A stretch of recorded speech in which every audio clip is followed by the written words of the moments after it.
Men Amerikadagi NASA tashkiloti borku. Shuni a'zosiman. Bu opang. Oydan olib keldim. Oylik. Men qarang nima aldingizda-da? Nima oldingmi? Ebi. Bugün Apollon 69 kemasida oya bordik-da, mana shu qizim olib keldim. Asrab oldim. Nima kulasan? Qachon chiqdingiz oyasiz Stewart oldi? O kun balg'a chiqdim deb ketdim-ku. Shunda bachalar bilan oya ushdik-da. Seni aldadim. Shunda opang olib keldi. Gibi. Hamsiya bu qiz kim?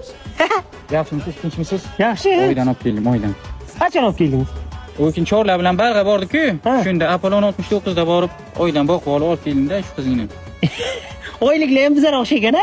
Yo'q, bizlar o'xshamaydi-ku. Qarang, bizlar Qanday o'xshamaydi? Ikkita quloq, ikkita ko'z atdan bir xil-ku. Bizlar o'xshaydi-ku. Ibi. Men aldamoqchi bo'ylasan, Ismat. Ama buni onasini taniyman-ku. Paxta sotasi, michka sotasi. Ha, oydan ekan, ishondim. Isbotlangan. gaplashib ko'ring-chi. Gaplash. Ha? Yaxshimisiz qizim? O'zbekcha ham bilmaydi-ku hamsiya bu. Mahra kelik, Antaliyaga sayohat, men to'ydan keyin ishlamayman. 120 ta kuchuk bilan 2000 ta qo'y. Ana. Hamsiya buni faqat apti bizlar o'xshaykan. Kalla o'y kelganda. Aytdim-ku men sizga bizlar o'xshamaydi. Qo'y tushundim. Kuchugi nima qiladi bu?